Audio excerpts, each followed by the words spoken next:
হৃদমায়ার প্রেমগাথা season ১ পর্ব সংখ্যা ৬৫-৬৬। লেখনীতে রিক্তা ইসলাম মায়া। গল্প পাঠে আমি অরোরা ইসলাম। একটা সুন্দর সকালের সূচনা। বিছানায় শোয়া মায়া ঘুম থেকে উঠে হৃদকে কোথাও দেখতে পেল না। মাথা তুলে পাশের জায়গাটা খালি দেখে উঠে বসলো মায়া। গায়ের ওড়নাটা পাশ থেকে নিয়ে জড়াতে জড়াতে খালি পায়ে নামলো মেঝেতে। দেওয়াল ঘড়িতে তাকিয়ে এক পলক সময়টা দেখে নিল। সকাল ৮টা ২৩। কাল এসেছে পর থেকে মায়া এই ঘর থেকে বের হয়নি। বাড়ির বউ এত বেলা করে শুয়ে থাকাটা দৃষ্টিকটু দেখায়। যদিও মায়াকে বলার মতো কেউ নেই, তারপরও মায়ের উচিত ছিল অসুস্থ শ্বশুরের একবার অন্তত খোঁজ নেওয়া। মায়া দ্বিধা নিয়ে ফ্রেশ হয়ে নিচে নামতে চোখে পড়ল ডাইনিংয়ে বসা রাদিফ, আরাফ খান আর নিহাল খানকে। সবাই সুস্থ স্বাভাবিক অবস্থায় আছে। সবাইকে একত্রে দেখে মায়া খানিকটা দ্বিধাবোধ করলো নিচে নামতে। হেনা খান দাঁড়িয়ে সবাইকে খাবার খাওয়াচ্ছেন, আবার কিচেন হতে এটা সেটা এগিয়েও আনছেন। তবে হৃদকে আশেপাশে কোথাও দেখা গেল না। চঞ্চল রাদিফ খেতে খেতে দেখলো মায়াকে সিঁড়ির গোড়ায় দাঁড়িয়ে থাকতে। খাওয়া বন্ধ করে তক্ষুনি ডাকলো মায়াকে। ভাবি, আপনি এখানে দাঁড়িয়ে আছেন কেন? এদিকে আসুন, আমাদের সাথে বসে নাস্তা করুন। রাদিফের ডাকে সকলেই তাকালো সিঁড়ির গোড়ায় দাঁড়িয়ে থাকা মায়ের দিকে। একত্রে অতগুলা মানুষের দৃষ্টির কেন্দ্রবিন্দু হয়ে যেতে মায়া জড়তায় সিটিয়ে মাথার ওপর কাপড় টানতে মায়াকে দ্বিতীয়বারের মতো ডাকলো হেনা খান। এদিকে আয় মায়া, নাস্তা করবি, তোর ওষুধ আছে, তাড়াতাড়ি আয়। মায়া জড়তায় পা ফেলে সেদিকে এগোলো। মায়া অন্য একটা খালি চেয়ার দেখে সেখানে বসতে চাইলে আরাফ খান বাধা দিয়ে নিজের পাশের চেয়ারটা দেখিয়ে মায়াকে বসতে তিনি বললেন, তুমি আমার পাশে বসো তো মায়া, তোমার সাথে আমার জরুরি কথা আছে, বুঝলে? বসো বসো। মায়া জড়তার পায়ে এগিয়ে এসে আরাফ খানের পাশের চেয়ারটায় বসতে গম্ভীর মুখ খুললেন নিহাল খান। তিনি মায়ের উদ্দেশ্যে বললেন, কেমন আছেন আম্মু? আপনার শরীর ভালো আছে? মায়া জড়তায় সিটিয়ে মিহিস্বরে বলল, জি আব্বু, আলহামদুলিল্লাহ। আপনি ভালো আছেন? জি, আল্লাহ রাখছে ভালো। তবে রাতে আপনার অপেক্ষায় ছিলাম। শুনলাম আপনি নাকি অসুস্থ ছিলেন। মাথা ব্যথা কমছে আপনার? মায়া রাতে হৃদের সঙ্গে রাগ করে ঘর হতে বের হয়নি, সেটা হৃদ বাদে অন্য কেউ জানে না। স্বামীর ওপর রাগ করে থেকে মায়া রাতে কারোর সাথে দেখা বা কথা বলেনি। মায়া মনে মনে বেশ অনুতপ্ত হলো রাতের ব্যাপারটাই। তবে মায়া রাতে অসুস্থ ছিল না, বরং ভালোই ছিল। কিন্তু নিহাল খান যখন বলেছেন মায়া অসুস্থ, ওর মাথা ব্যথা ছিল, তার মানে কেউ নিশ্চয়ই ওনাকে মায়ের ব্যাপারে এটাই বলেছেন। মায়া জড়তা নিয়ে বলল, জি। নিহাল খানের খাওয়া শেষ। তিনি পাশ থেকে টিস্যু নিয়ে মুখ মুছে রাখতে রাখতে মায়ের উদ্দেশ্যে বলল, আপনার সাথে আমার কিছু কথা ছিল আম্মু। জি বলুন। নিহাল খান সময় নিয়ে মায়ের উদ্দেশ্যে গুছিয়ে বলল, আসলে আমি এবং আমার পরিবারের সকলেই অনেক অনুতপ্ত আপনার প্রতি। আপনার সাথে যা হয়েছে সেটা নিয়ে আমরা খুবই লজ্জিত। সত্যি বলতে আমরা আমাদের ছেলের জন্য দিশেহারা হয়ে গিয়েছিলাম সেই সময়। সেই জন্য আপনার খেয়াল রাখতে পারিনি আমরা। ছেলের বুক ভরা তাজা রক্ত দেখে আমার দুনিয়া ঘুরে গিয়েছিল। কি করব, কি করা উচিত, তখন ওই মুহূর্তে সব ভুলে শুধু ছেলের জন্য পাগল হয়েছিলাম। আমরা আসলে বুঝতে পারিনি আমাদের অনুপস্থিতিতে আপনি এতটা ভুক্তভোগী হবেন। নিহাল খানের কথায় মায়া তৎক্ষণাৎ বুঝতে পারল না কি উত্তর দেবে। মায়া কি ওর শ্বশুরের কথাই ঠিক আছে বলবে, নাকি চুপ থাকবে? মায়াকে দ্বিধাগ্রস্ত হয়ে হাঁসফাঁস করতে দেখে নিহাল খান মায়ের ভেতরের অবস্থা বুঝে নিয়ে তিনি বললেন, সমস্যা নেই আম্মু, আপনার কিছু বলতে হবে না। তবে কথা দিচ্ছি, আপনাকে আপনার যোগ্য সম্মান দিয়ে এই পরিবারে রাখবো। দ্বিতীয়বার যেন একই ভুল না হয় সেই খেয়ালও রাখবো আমরা। আপনি আমাদের ওপর শেষবারের মতো বিশ্বাস করতে পারেন। কথাগুলো শেষ করে তিনি খাবার শেষ করে উঠে গেলেন বাইরে। বাহিরে লোকেদের ভিড় জমেছে, তাদের নিয়ে সমাবেশে বের হবেন তিনি। আজ একটা পার্টি দলের সমাবেশ আছে ওনাদের। নিহাল খান চলে যেতে যেতে ওনার কানে এলো রাদিফের কথা। রাদিফ মায়ের উদ্দেশ্যে বলছে, ভাবি, সকাল থেকে আম্মু আপনাকে খুঁজে 10 বারের বেশি ফোন দিয়েছে আমাকে। এতবার তো আম্মু আমাদেরও খোঁজে ফোন দেয় না, যতটা আপনার খেয়াল দেয়। ভাবছি আমার হাতের ফোনটা আপনাকে দিয়ে যাব। আমাদের থেকে আম্মুর আপনার চিন্তা বেশি। আপনি আমাদের বোন হলে আরো ভালো হতো ভাবি। অনেক আদুরে থাকতেন আপনি। হৃদ ভাই আর আম্মু আপনাকে একটু শাসন করলেও আমি আর আব্বু কিন্তু আপনাকে অনেক আদর করতাম ভাবি। হৃদ ভাই আপনার বড় ভাই হতো আর আমি ছোট ভাই। বিষয়টা মজার না?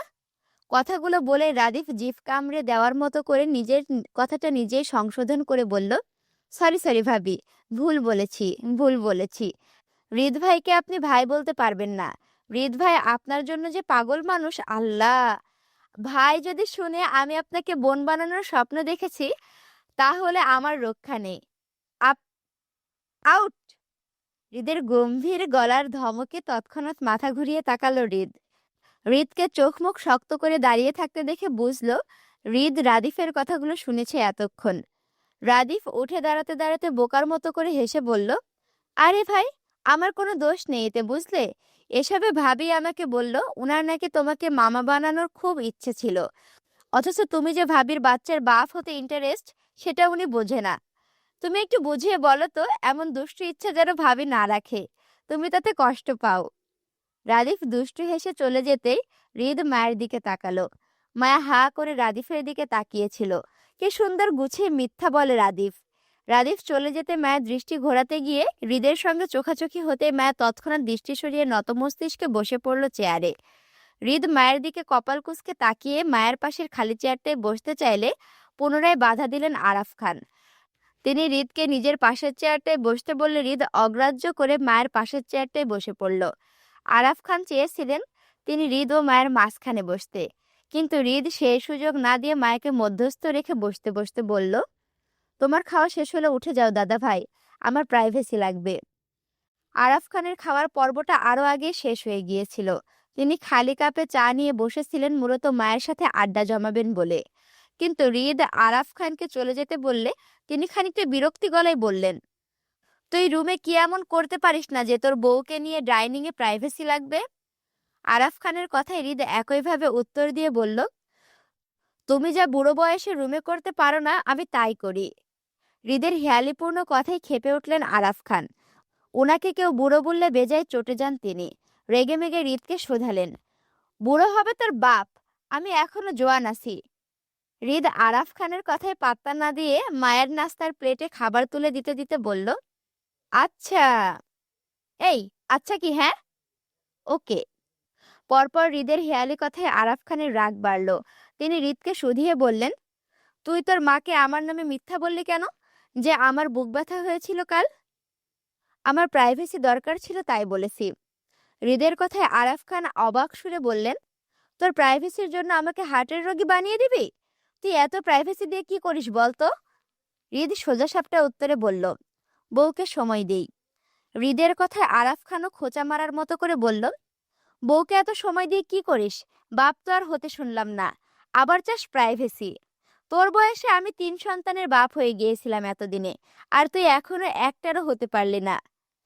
হৃদ মায়ের প্লেটে রুটি তুলে দিতে দিতে বলল, আমার বউ ছোট, তোমার মতো বুড়ো বউ বিয়ে করলে এতদিনে 3টা কেন, 7টা সন্তানের বাপ হয়ে যেতাম।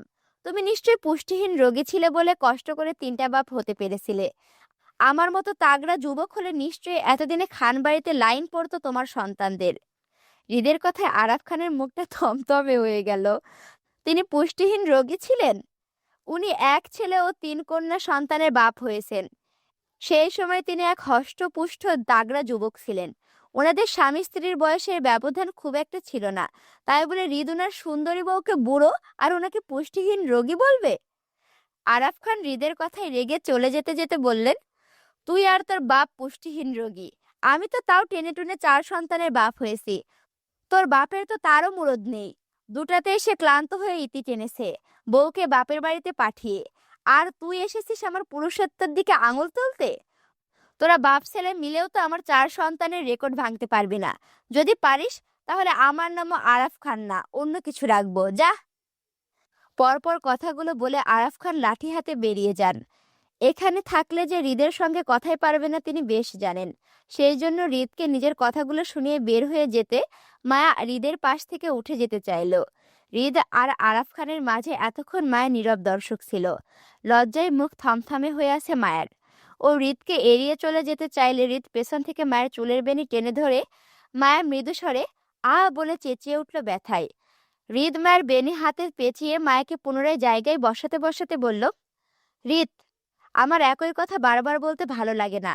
রাতের বিষয়টা ছেড়ে দিলেও যে এখন তোমাকে ছেড়ে দেব বিষয়টা এমন নয়। আমার তোমার উপর রাগ ছিল, কিন্তু বিশ্বাস হারাইনি কখনো।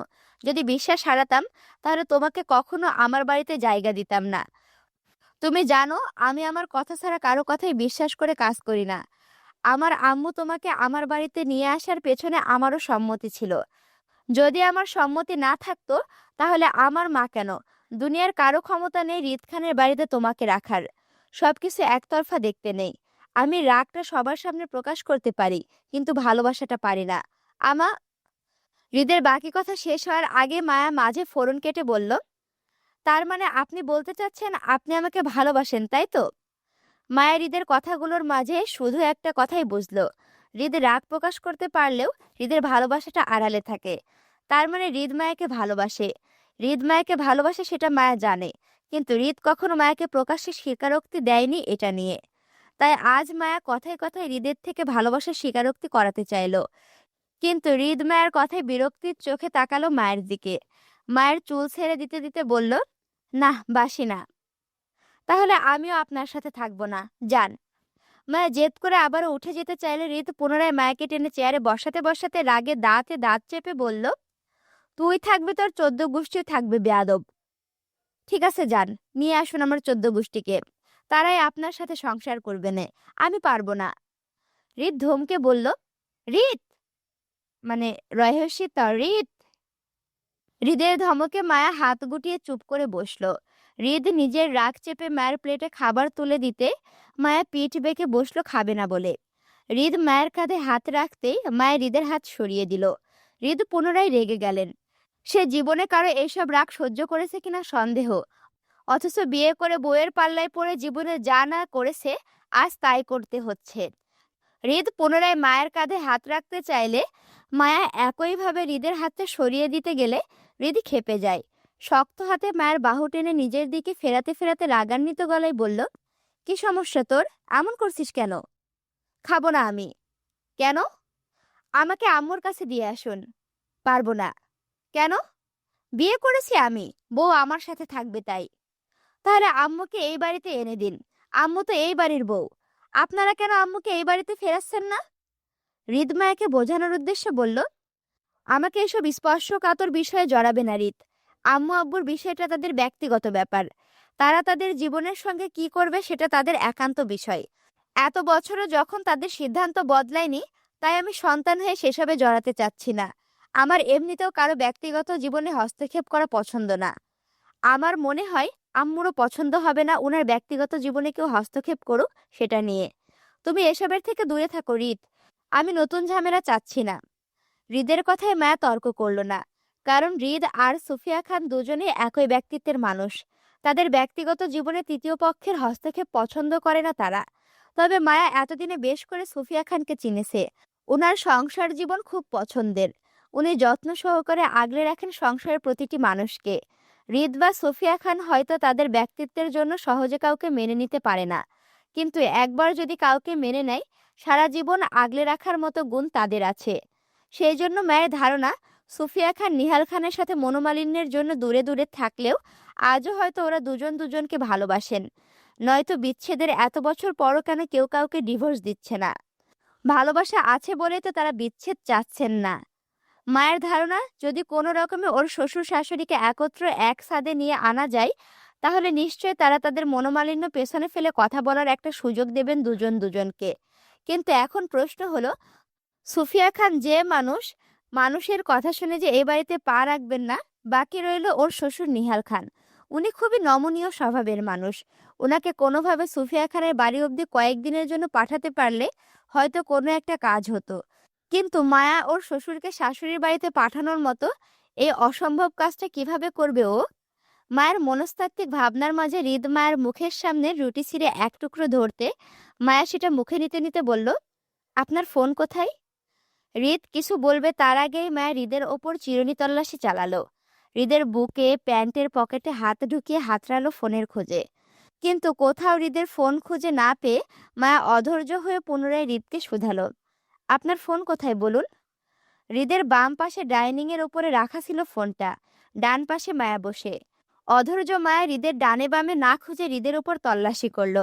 হৃদ পুনরায় মায়ের মুখে খাবার তুলে দিতে দিতে বাম হাতে নিজের ফোনটি বাড়িয়ে দিতে দিতে বলল, তুমি আমার হয়ে থাকো হৃদ, গোটা দুনিয়া আমি তোমার করে দেব। রাতের আকাশে অসংখ্য তারার মেলা, মস্ত বড় আকাশে থালার মতো চাঁদও উঠেছে। সেই চাঁদের আলোয় উজ্জ্বল ধরনী। রাত 10টা 17। জুই গ্রিলে মাথা ঠেকিয়ে সে আকাশের চাঁদটার দিকে তাকিয়ে আছে। মনের উত্তাল পাতায় অসংখ্য কথা তীরের মতো বিচ্ছে বুকে। আজ গত 1 সপ্তাহ ধরে সে আয়নের ফ্ল্যাটে থাকছে, পরিবারের থেকে দূরে। এর মাঝে জুই বেশ কয়েকবার মুক্তার সঙ্গে যোগাযোগ করতে চেয়েছিল, ওই বাড়ির খোঁজ নিতে। মুক্তাও বেশ জুইয়ের ওপর রাগ করে আছে। এমন পরিস্থিতিতে জুই কেন আয়নের সঙ্গে পালিয়ে গেল তা নিয়ে। জুইয়ের বাবা নাকি ভীষণ কষ্ট পেয়েছেন জুইয়ের কাজে। আচ্ছা, জুই কি আসলে আয়নের সঙ্গে পালিয়ে এসেছিল? মন বেদনায় ডুকরে কেঁদে উঠল জুই। আয়ন ঘরে প্রবেশ করতে করতে জুইয়ের ফোপানো শব্দে দ্রুত ঘরে আলো জ্বালালো। অন্ধকার কাটিয়ে শূন্য ঘরে কাউকে দেখতে না পেয়ে হাতের ব্যাগটা সোফায় রাখতে রাখতে হাঁটলো বারান্দার দিকে। জুইকে গ্রিল ধরে কাঁদতে দেখে আয়ন জুইয়ের বাহু টেনে নিজের কাছে টানতে টানতে উত্তেজিত গলায় বলল, আপনি কাঁদছেন কেন জুই? কি হয়েছে?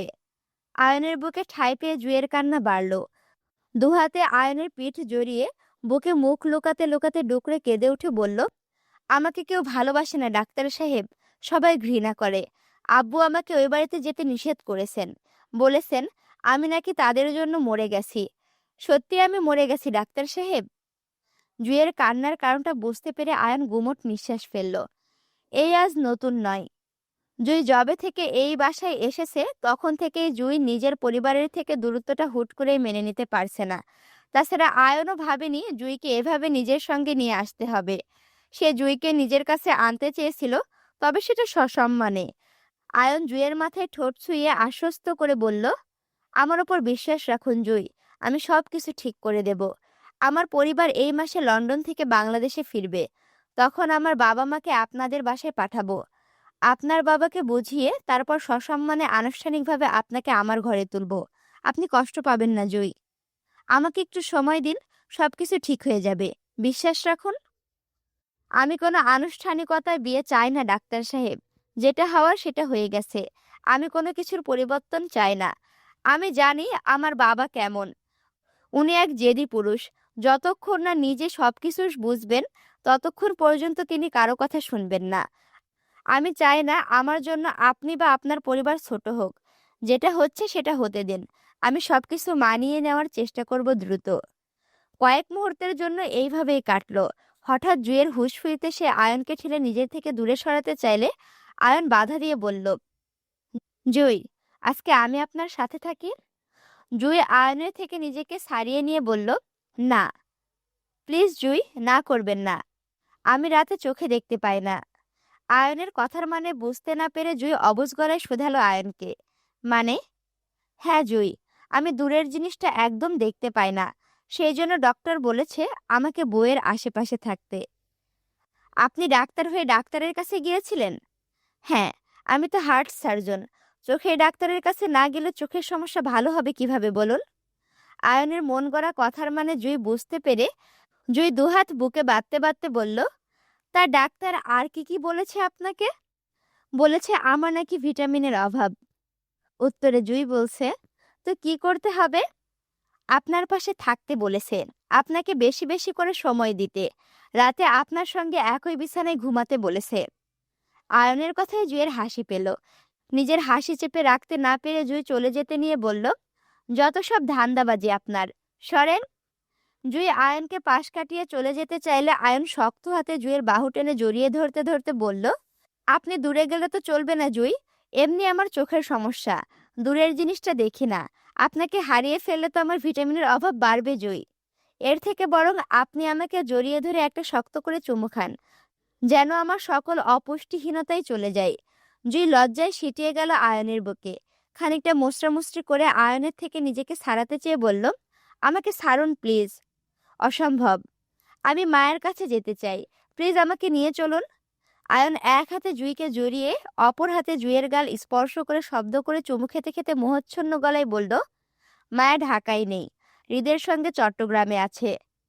আপনাকে কাল নিয়ে যাব চট্টগ্রামে। তারপরও আজ আমাকে বাধা দেবেন না জুই, প্লিজ। রাত 11টা 27। মায়া অন্ধকার রুমে অল্প আলোয় পায়চারি করছে ঘর জুড়ে। হাতে হৃদের ফোন। এটা সকালে নিয়েছিল। তখন থেকে এটা মায়ের কাছেই আছে। এই ফোনে মায়া দুটো কাজ করেছে।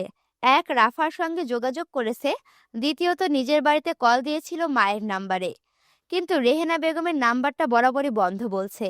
মায়া খানিকটা চিন্তিত নিজের পরিবার নিয়ে। বহুদিন ধরে মায়া নিজের পরিবার থেকে বিচ্ছিন্ন। এমন না যে মায়া ওর পরিবারের সবাইকে মিস করবে। মায়া শুধু ওর মায়ের সাথে যোগাযোগ করতে চায়। মায়াকে যখন ওর বাড়ি থেকে সুফিয়া খান নিয়ে আসে, তখন ওই বাড়ির পরিস্থিতি ভালো ছিল না। অনুকূল পরিস্থিতিতে মায়ের মা কেমন আছে সেটাই জানতে চায়। নিজের মায়ের সঙ্গে কথা বলতে না পেরে মায়া ভীষণ হতাশ হলো। তবে আজ বেশ কয়েকবার সুফিয়া খানের সঙ্গে মায়ের কথা হয়েছে। মায়া এখন একমাত্র লক্ষ্য কিভাবে সুফিয়া খানকে এই বাড়িতে নিয়ে আসা যায়। মায়া জানে কাজটা সহজ হবে না, তারপরও মায়া এই অসাধ্য কাজটা সাধন করতে চায়। মায়া রুম জুড়ে পায়চারি করার মধ্যে হৃদ ঘরে ঢুকলো। অল্প আলোয় মায়াকে কালো ছায়ার মতো দেখাতে হৃদ ঘরে আলো জ্বালালো। মায়াকে সাদামাটা একটা সুতির থ্রি পিস পরে দাঁড়িয়ে থাকতে দেখে হৃদ দেওয়াল ঘড়িতে সময়টা দেখে নিয়ে কপাল কুঁচকে মায়ের দিকে তাকিয়ে বলল, ঘুমাওনি? এত রাত অবধি জেগে আছো কেন? হৃদের ক্লান্তি মাখা মুখটার দিকে তাকিয়ে মায়া মিনমিন করে বলল, আমার ঘুম আসছে না। হৃদ হাতের কৌটাটা ছুঁড়ে সোফার ওপর ফেলতে ফেলতে মায়ের দিকে হাত বাড়িয়ে ডেকে বলল, কাছে এসো। মায়া জড়তার পায়ে এগিয়ে গেল হৃদের দিকে। হৃদ মায়ের নাক টেনে কপালে টোকা দিতে দিতে খানিকটা ঝুঁকিয়ে গেল মায়ের ওপর। ঠান্ডা গলায় বলল, শার্ট চেঞ্জ করো। হৃদের কথায় মায়া অবাক নেত্রে তাকালো হৃদের দিকে। বলল, আমি? হুম। হৃদের সে অপরিচিত মোহচ্ছন্ন স্বর। মায়ের সর্বাঙ্গ কেঁপে উঠল অদ্ভুত অনুভূতিতে। মায়া হাঁসফাঁস করে জড়তার হাত বাড়িয়ে হৃদের শার্টের বোতাম খুলে গা থেকে শার্ট সারিয়ে নিতে মায়ের চোখে পড়ল হৃদের শক্তপোক্ত শরীরটা। হাতা কাটা গেঞ্জির ফাঁক দিয়ে বেরিয়ে আসছে হৃদের আটসাটে মাংসপেশির শক্ত দেহটা। মায়া হতবাক হতবুদ্ধি চোখে হৃদের শরীরের দিকে দৃষ্টি বোলাতে বোলাতে হাত বাড়ালো হৃদের বাহুতে।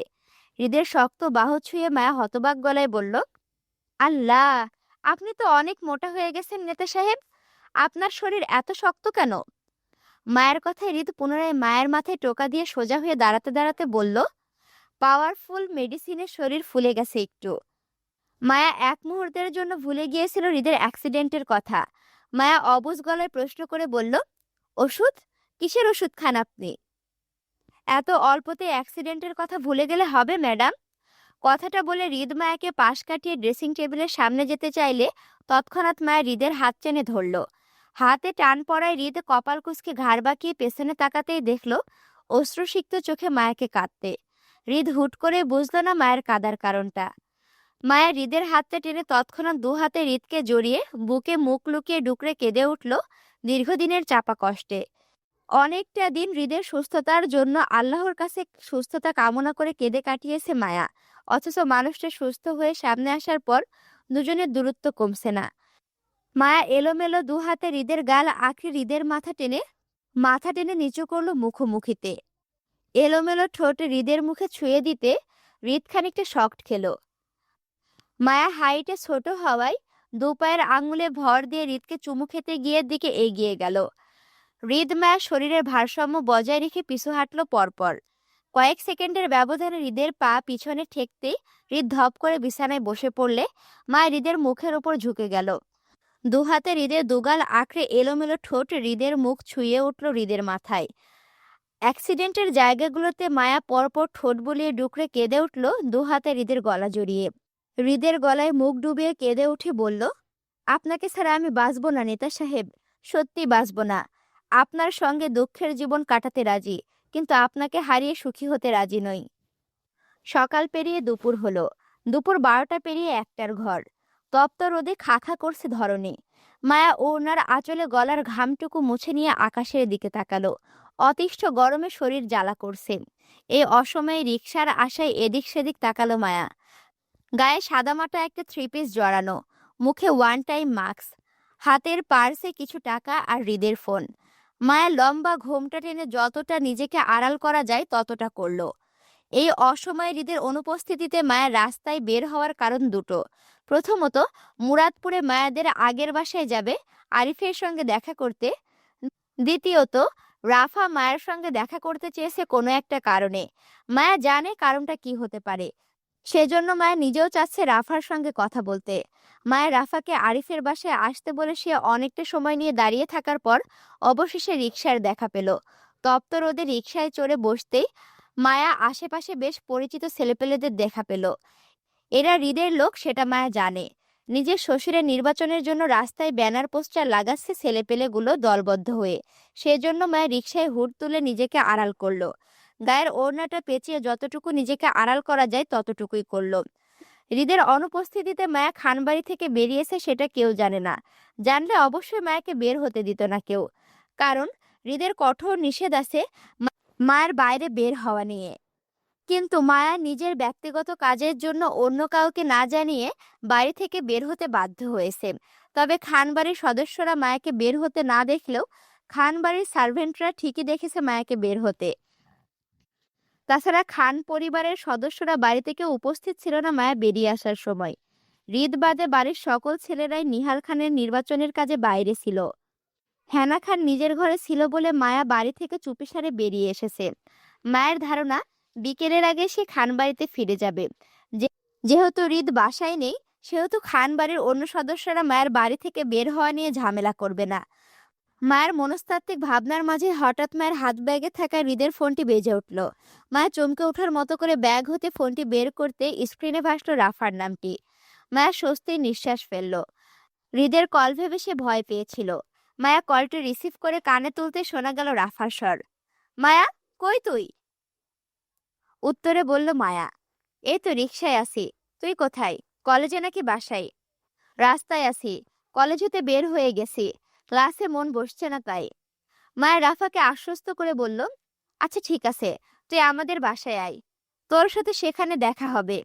কথাটা বলে মায়া কল কাটতে চাইলে রাফা তৎক্ষণাৎ ডাকলো মায়াকে, বলল, শোন মায়া। বল, শুনছি। রাফা রিনরিনে গলায় বলল, তুই কলেজ গেটের সামনে আসতে পারবি? আমি সেখানেই দাঁড়িয়ে আছি। রাফার কথায় মায়া কপাল কুঁচকায়।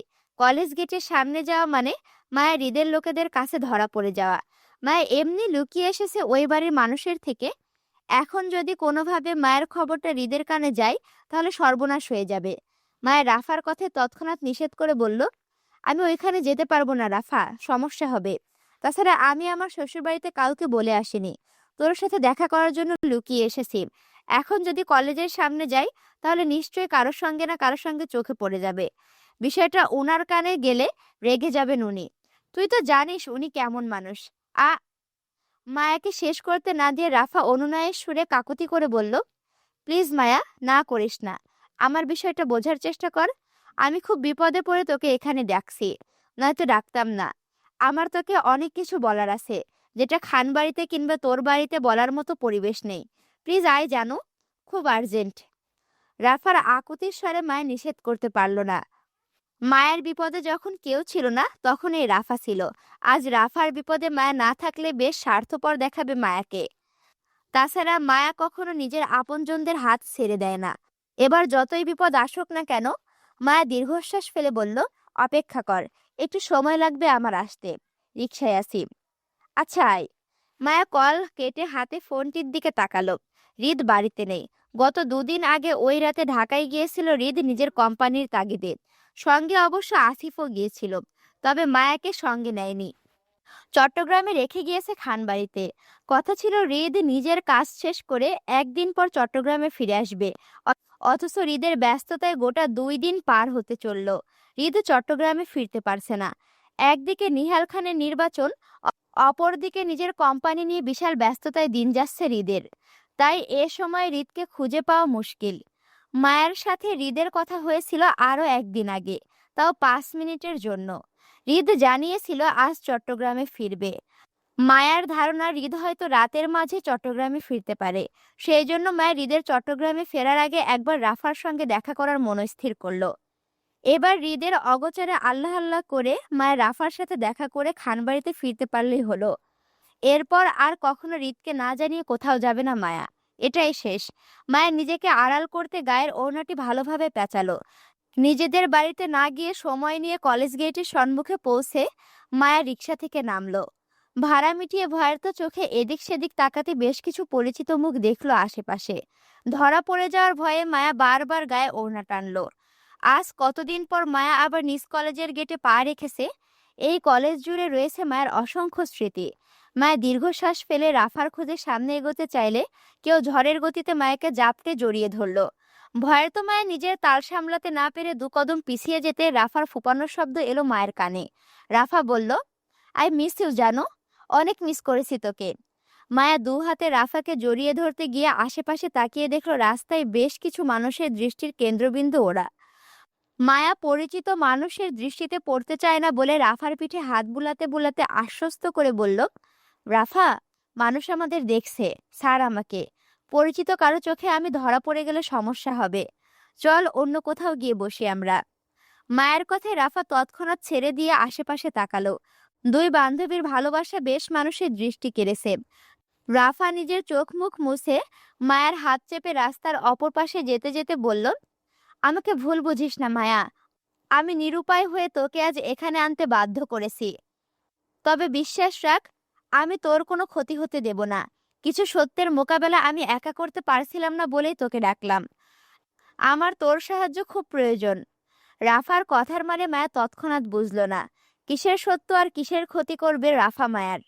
মায়া অবুঝ গলায় শুধালো রাফাকে, বলল, কিসের সত্যি, কিসের ক্ষতি করার কথা বলছিস তুই আমাকে? কি হয়েছে তোর? আমার কি সাহায্য লাগবে? রাফা মায়াকে নিয়ে রাস্তা পার হয়ে কয়েক কদম হেঁটে সামনে এগোলো। কলেজ রোডের পাশে একটা রেস্টুরেন্টের সম্মুখে দাঁড়ালো। মায়া তখনও রাফার দিকে কৌতূহল চোখে তাকিয়ে উত্তরের আশায়। রাফা রেস্টুরেন্টের ভেতরের দিকে তাকিয়ে মায়ের হাতটা শক্ত করে চেপে পরপর দুটো বড়সড় নিঃশ্বাস ফেলে নিজেকে প্রস্তুত করলো। মায়াকে নিয়ে রেস্টুরেন্টের ভেতরে প্রবেশ করতে করতে বলল, নাদিম ভাই এসেছেন। মায়া তখনও রাফার কথাটা চট করে বুঝে উঠতে পারল না, বরং রাফার সাথে পা মিলিয়ে রেস্টুরেন্টের ভেতরে প্রবেশ করতে করতে আগের মতোই কৌতূহল নিয়ে জানতে চাইল, কোন নাদিম ভাই, কার কথা বলছিস তুই? মায়ার ধারণাতে ছিল না চেয়ারম্যান সাহেবের ছেলে নাদিম মায়ের সঙ্গে দেখা করতে চট্টগ্রামে চলে আসবে, তাও আবারও রাফা নাদিমকে মায়ের অবধি নিয়ে আসবে। রাফার কাজটা মায়ের কাছে অবিশ্বাস্য হলেও এটাই সত্য ছিল। রাফা মায়াকে বিশ্বাস দিয়ে একই গলায় বলল, আশুগঞ্জের নাদিম ভাই, যার সাথে তোর বিয়ে ঠিক হয়েছিল, সেই নাদিম ভাই চট্টগ্রামে এসেছেন তোর সাথে দেখা করতে। রাফার কথায় মায়া আকাশ সমান চমকালো, ভরকালো, উত্তেজিত হয়ে অবিশ্বাস্য গলায় বলল, কি? মায়ের অবিশ্বাস্য চিৎকারে রাফা তৎক্ষণাৎ মায়ের দুহাতে নিজের দুমুঠোয় চেপে বলল, প্লিজ জানু, হাইপার হোস না। খুব বিপদে পড়ে তোকে এখানে এনেছি। তুই শুধু একবার আমার সাথে থাক, বাকিটা তুই নিজেই বুঝতে পারবি কেন তোকে এখানে ডেকেছি। মায়া উত্তেজিত গলায় তৎক্ষণাৎ নাকচ করে বলল, অসম্ভব। আমি এই মুহূর্তে এখানে থাকলে কি হতে পারে সেটা তুই জানিস রাফা? উনি আমাকে, তোকে, নাদিম ভাইকে কাউকে ছাড়বে না, জানে মেরে ফেলবে সবাইকে। তাছাড়া তুই জানিস নাদিম ভাইয়ের চট্টগ্রামে আসা আর আমার মুখোমুখি হওয়া মানে কি হতে পারে? তুই জেনে শুনে আমার সাথে বেইমানি করেছিস রাফা। আমি তোকে বিশ্বাস করেছিলাম, এমনটা না করলেও পারতি। মায়া চলে যেতে চাইলে রাফা দু হাতে মায়াকে টেনে বাধা দিয়ে উত্তেজিত গলায় বলল, আমার কথাটা শোন মায়া, প্লিজ। আমি তোকে মিথ্যা বলতে চাইনি, কিন্তু এছাড়া আমার কোনো উপায় ছিল না। উত্তরে মায়া বলছে, আমি তোর কোনো কথা শুনবো না, আমাকে ছাড় রাফা। আমার এখানে থাকা মানে সকলের জন্য বিপদ। উনি আমাকে জানে মেরে ফেলবে রাফা, প্লিজ আমাকে ছাড়, যেতে দে। রাফা যখন কোনোভাবে মায়াকে আটকাতে পারছিল না, তখন হুট করেই বলে উঠল রাফা, আমি নাদিম ভাইকে পছন্দ করি মায়া, প্লিজ আমাকে হেল্প কর। রাফার কথায় মায়া থমকে দাঁড়ানোর মতো ধাক্কা খেলো। জোরাজোরি থামিয়ে শক্ট খাওয়ার মতো করে বলল, তুই না আসিফ ভাইকে পছন্দ করতি রাফা? রাফা তৎক্ষণাৎ অসম্মতি জানিয়ে বলল, না। রাফার কথায় মায়ের ভিতরকার অস্থিরতা বাড়ল। মায়া ফের বলল, না মানে? আসিফ ভাই যে তোকে পছন্দ করে সেটার কি হবে? মায়ের কথায় রাফার ভীষণ কান্না পেল। সে নিজের কান্না আটকাতে চেয়ে রাফা কান্না ভেজা গলায় বলল, আমি ম্যারিড মায়া। রাফার কথায় মুহূর্তে যেন মায়ের মাথায় চক্কর দিয়ে উঠল। রাফা ম্যারিড মানে? রাফা বিয়ে করে নিল অথচ মায়া জানে না? আল্লাহ, কখন করলো রাফা এই বিয়ে? রাফা যে বিয়ে করলো সেটা কি আসিফ ভাই জানে, নাকি আসিফ ভাইয়ের সাথেই রাফার বিয়ে হয়েছে? রাফার যদি সত্যি আসিফ ভাইয়ের সাথে বিয়ে হতো, তাহলে রাফা কেন নাদিম ভাইকে পছন্দ করতে যাবে? তাছাড়া নাদিম ভাই কি রাফাকে পছন্দ করে, নাকি একতরফা শুধু রাফাই পছন্দ করে নাদিম ভাইকে? মায়া নিজের চিন্তা ভাবনায় সে নিজে গোলকধাঁধায় পড়ে গেল। অস্থির উত্তেজিত গলায় মায়া রাফাকে শুধালো, ম্যারিড মানে? কাকে বিয়ে করেছিস তুই? তোর জামাইকে? মায়ের কথায় রাফা তৎক্ষণাৎ উত্তর করতে পারল না, শুধু মায়ের চোখের দিকে তাকিয়ে নীরবে নিজের চোখের পানি ফেলল। রাফার বাঁধভাঙা কান্নায় মায়ের সর্বাঙ্গ কেঁপে উঠল অজানা ভয়ে। শুকনো ঢোক গিলে মায়া ভয়ার্ত মুখে বলল, রাফা, তুই আমাকে অন্তত এটা বলিস না যে তুই নাদিম ভাইকে বিয়ে করেছিস, তাহলে আমার হার্ট অ্যাটাক কনফার্ম। রাফা তখনও চুপ। মায়া রাফার নীরবতাকে সম্মতি ধরে নিয়ে আতঙ্কে মাথায় হাত দিয়ে বলল, আল্লাহ গো, শেষ। রাফা, তোর পরিবার জানে তুই যে ম্যারিড, নাদিম ভাইকে বিয়ে করেছিস সেটা? রাফা মাথা নেড়ে অসম্মতি জানালো, যার অর্থ ওর পরিবার জানে না এই বিয়েটা সম্পর্কে। মায়া অস্থির উত্তেজিত গলায় আবারও প্রশ্ন করে বলল, আর আসিফ ভাই, উনি জানে তোর যে বিয়ে হয়েছে সেটা? রাফা তাতেও অসম্মতি জানালো, আসিফ জানে না বলে। মায়া উত্তেজিত ভঙ্গিতে আরো কিছু বলার আগেই এক পুরুষালী কণ্ঠ ভেসে এলো মায়ের কানে, কেমন আছো মায়া? মায়া চমকে উঠে পাশে তাকাতেই দেখতে পেল মায়াদের থেকে খানিকটা দূরে নাদিম দাঁড়িয়ে আছে। নাদিমকে দেখে মায়ের গলা শুকিয়ে এলো হৃদের ভয়ে।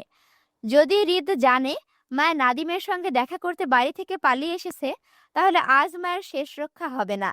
মায়ের মনে হলো সে মস্ত বড় ভুল করেছে এখানে এসে। মায়ের উচিত হয়নি কাউকে না জানিয়ে এখানে আসাটা, বিশেষ করে হৃদকে। মায়া নাদিমের কথায় উত্তর না দিয়ে বরং নিজেই প্রশ্ন করে বলল, আপনি এখানে কেন এসেছেন ভাইয়া? মায়ের কথায় তৎক্ষণাৎ উত্তর করল নাদিম, বেশ শান্ত কণ্ঠে বলল, তোমার সাথে দেখা করতে। নাদিমের কথায় মায়া শক্ত গলায় বলল, আপনি ভুল করেছেন ভাইয়া, আপনার এখানে আসা উচিত হয়নি, বিশেষ করে আমার মুখোমুখি হওয়াটা ঠিক হয়নি। আমার স্বামী জানতে। মায়ার কথা শেষ করতে না দিয়ে মাঝে নাদিম বলে উঠল, তোমার সাথে বিয়ে তো আমারও হয়েছিল মায়া, সেক্ষেত্রে আমিও তোমার। নাদিমকে বলতে না দিয়ে মায়া বেশ শক্ত গলায় শুধালো, আমার আপনার সাথে কোনো বিয়ে টিয়ে হয়নি, সেই দিন আমি কবুল বলিনি। আমি শুরু থেকে হৃদ খানের বউ ছিলাম, আসি, ইনশাল্লাহ ভবিষ্যতেও থাকবো, অন্তত যতদিন বেঁচে আছি ততদিন। আসসালামু আলাইকুম ওয়া রাহমাতুল্লাহ। কেমন আছো তোমরা সবাই? তোমরা নিশ্চয়ই অবগত আছো, কালকে আমার চ্যানেলে 30K সাবস্ক্রাইবার পূর্ণ হয়েছে। তো তোমাদেরকে জানাই, আমি খুব শীঘ্রই লাইভে আসব, আর সেটা আসবো ফেসবুক পেজ থেকে। আর ফেসবুক পেজে আমি এখন থেকে প্রতিদিন আপডেট শেয়ার করব, মানে আমার ইউটিউব চ্যানেল সম্পর্কে আপডেট শেয়ার করব এবং প্রতিনিয়ত পোস্ট করব। তোমরা যদি এখনো আমার ফেসবুক পেজটি ফলো করে না থাকো, অবশ্যই ফলো দিয়ে পাশে থাকো, না হলে কিন্তু লাইভ মিস করে যাবা, তাই না? আর ভিডিওতে যদি এখনো লাইক কমেন্ট শেয়ার না করে থাকো, অবশ্যই লাইক কমেন্ট শেয়ার করো। আমার চ্যানেলটি যদি এখনো সাবস্ক্রাইব করে না থাকো, অবশ্যই সাবস্ক্রাইব করে পাশে থাকো। দেখা হচ্ছে পরবর্তী ভিডিওতে। আমি তোমাদের সাথে আছি, তোমাদের অপ্রিয় পাঠিকা অরোরা ইসলাম। আল্লাহ হাফেজ।